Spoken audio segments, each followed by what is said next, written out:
Alors, je viens ce soir me présenter comme étant la directrice de la dernière entreprise textile existante au Sénégal, et une entreprise qui a comme vocation de fédérer les savoir-faire sénégalais en vue de créer un label Made in Sénégal. Et je viens vous parler en fait d'un très grand paradoxe. En Afrique de l'Ouest, nous avons 1 million de tonnes de coton qui sont produites, entièrement exportées. Nous avons 0 mètre de drap produit, 0 mètre de nappe, 0 mètre de rideau. Au Sénégal, 50 000 tonnes, 0 mètre de tissu produit, comme si personne n'avait besoin de tissu, comme si personne n'avait besoin de textile en Afrique. C'est pour donner une idée des marchés potentiels et du manque à gagner que nous avons en ne transformant pas les matières premières.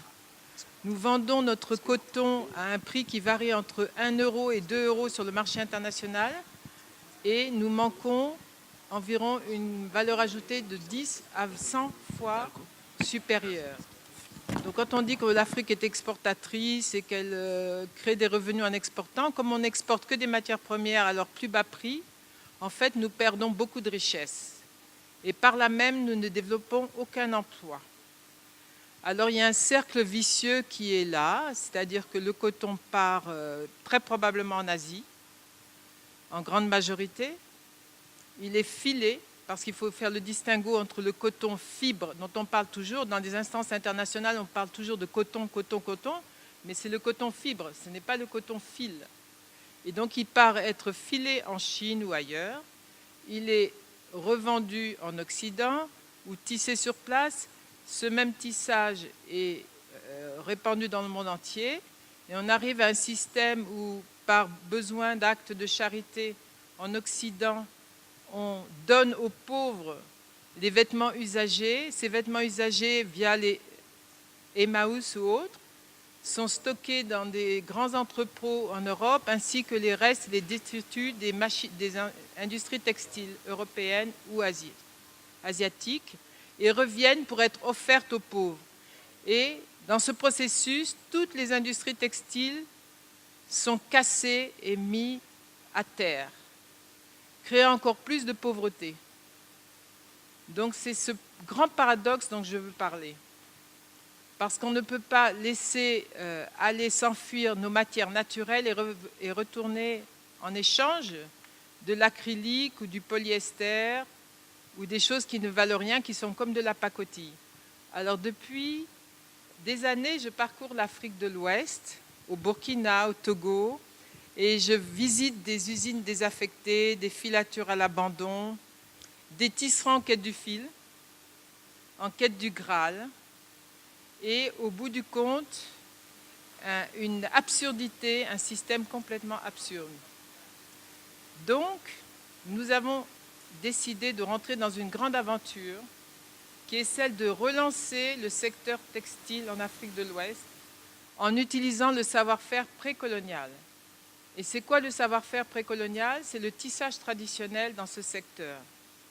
Tissage traditionnel au Sénégal, qui est un tissage d'origine mandiaque, qui était à l'époque, avant que nous le transformions, de largeur de 15 cm de large, et que maintenant, depuis une vingtaine d'années, nous avons élargi à 60 cm.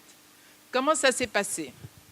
Je suis métisse, ma mère est française, mon père est sénégalais, ma mère est infirmière, mon père est boxeur. Et en arrivant au Sénégal, je suis rentrée au Sénégal où j'ai fait mes études universitaires après avoir fait mes études primaires et secondaires en France. Dès le départ, j'ai décidé en arrivant ici de travailler avec des matériaux 100% locaux. J'avais fait des études d'art, j'avais fait de la peinture, mais tout de suite j'ai décidé de travailler le batik. Et pendant des années, j'ai un peu arpenté les rues de Dakar avec mon portfolio sur bras pour vendre mes travaux artistiques. Et je suis arrivée à un moment à présenter mes travaux dans une grande entreprise des industries chimiques du Sénégal, et je leur ai proposé un travail de décoration. Ils m'ont dit non, on n'a pas besoin du tout de tableaux, mais nous avons besoin d'aménagement, de décoration des bureaux. Tout de suite j'ai bluffé, j'aurais dit il n'y a aucun problème, je peux très bien aménager des bureaux, sans souci. Et à ce moment-là, je n'avais aucune idée comment faire une facture. Je n'avais jamais fait de facture de ma vie. Je n'avais jamais fait de maquette non plus. Donc j'ai vite été voir tous mes amis, etc., qui m'ont aidé à faire une maquette. Et puis, je me rappelais avoir vu chez ma grand-mère le tisserand traditionnel dans la cour qui exerçait. Et je me suis dit, mais pourquoi est-ce qu'on n'utilise pas ces tissus-là pour réaliser le mobilier? Il faut savoir qu'à l'époque, 100% des tissus d'ameublement étaient entièrement importés. Donc, j'ai travaillé avec lui, je me suis dit, il faut changer un peu les couleurs, peut-être quelque chose de plus moderne, de plus sobre. J'ai acheté des fils camel, des fils noirs. Il m'a fait des échantillons très japonisants, entre parenthèses, que j'ai insérés dans la maquette. Et lorsque j'ai présenté la maquette au directeur de l'entreprise, tout le monde s'est dit, oui, c'est très bien, mais ce sont des petites bandes. C'est vrai que c'était le tissage Mandjak, donc en 15 cm de large. J'ai dit, il n'y a aucun souci, nous allons élargir les bandes. Et ça, c'était en 1985. Donc, aussitôt sorti, aussitôt le projet validé, je me suis lancée à corps perdu à essayer de convaincre quelques tisserands traditionnels d'élargir les bandes, avec tout de suite un grand refus parce que personne ne voulait passer de la largeur traditionnelle à une autre dimension. Finalement, ce fut après bien des efforts, avec le tisserand de ma grand-mère, que nous sommes passés de 15 à 50 cm et ensuite 70 et 90 cm. Cette largeur nous donnait l'ouverture sur le marché de l'ameublement. Et avec cette largeur, nous avons réalisé entièrement ce projet d'aménagement des bureaux des industries chimiques du Sénégal. D'abord avec un tisserand, ensuite avec son frère, ensuite avec son cousin. Le projet a été absolument magnifique et ça a été une boîte de Pandore qui s'est ouverte. À l'époque, rien n'existait. On proposait enfin sur le marché quelque chose qui était fabriqué au Sénégal. Donc j'ai continué de travailler avec ces tisserands pendant quelques années. Et un beau jour, je suis, comme on dit, montée à Paris avec mes échantillons sous le bras, en disant il faut que je le propose à l'étranger.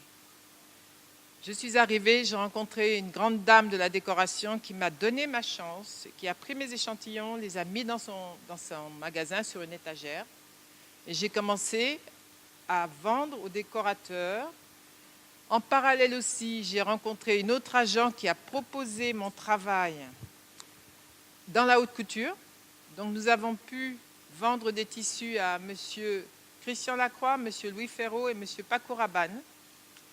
Pendant ce temps-là, les tisserands étaient installés dans des espaces sablonneux près de la maison et nous avons pu réaliser des métrages pour Christian Lacroix dehors, à côté de la maison. Et de fil en aiguille, on peut le dire, je suis arrivée à rencontrer et à présenter mes tissus à la maison Hermès. Là, ça a été quelque chose d'une autre dimension. Parce qu'on vous apprend la perfection. On ne travaille plus dans la notion de quantité, mais dans la notion de qualité et de beauté. Ce qui est, je pense, la notion qui nous manque dans notre type de production. Et c'est avec cette notion-là qu'on peut peut-être occuper le marché international avec nos savoir-faire ici en Afrique de l'Ouest. Alors cette expérience avec Hermès s'est passée de 1996, puisque 1996 c'était l'année de l'Afrique, jusqu'en 2000. En 2000, ils ont racheté une maison qui s'appelait Le Crin, qui faisait des tissages analogues aux nôtres. Et donc, on a cessé, mais nous n'avons pas cessé, de travailler avec les grands décorateurs dont je citerai les noms de M. Christian Liègre, M. Jacques Grange. Et jusqu'à aujourd'hui, nous travaillons toujours avec ces décorateurs, M. Peter Marino et bien d'autres encore. Tout ça pour dire que le savoir-faire postcolonial peut pénétrer l'industrie du luxe en Occident. Et donc, c'est dommage que nous ne puissions pas transformer notre coton. Et d'autant plus dommage que nous vendons nos tissus dans le monde entier. Ça veut dire qu'on peut aussi occuper un espace dans le marché international. Nous sommes capables de vendre au Japon, en Californie, en Inde, partout, en Finlande, en Afrique du Sud, mais très difficilement au Sénégal, parce qu'au Sénégal, on a du mal à consommer sénégalais. Et les pouvoirs publics ont du mal à donner l'exemple. C'est très dommage. Et c'est pour ça que je suis là pour en parler un peu. Donc quand on devient producteur et qu'on travaille sur le marché international, se pose la question, la problématique de comment produire pour satisfaire tout ce monde.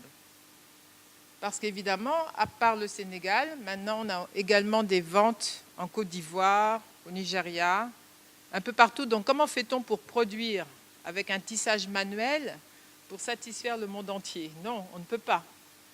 Et je me suis intéressée également au fait que toutes les industries textiles ont fermé leurs portes.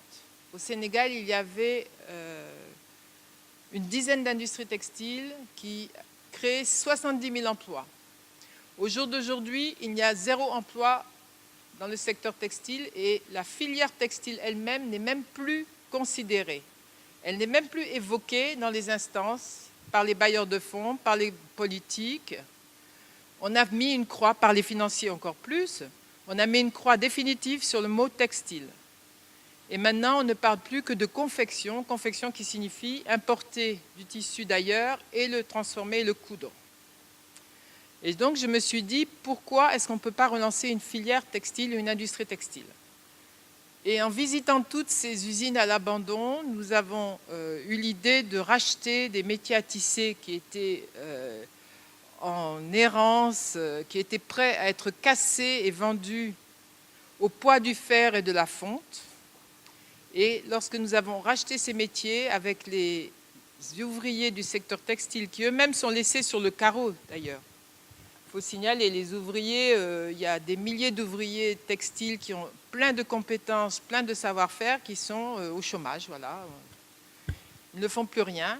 Alors, on a des métiers à tisser, on a des ouvriers qui ont des compétences, on a du coton, et pour autant, on consomme du tissu qui vient d'ailleurs. C'est le grand paradoxe. C'est la grande absurdité du système.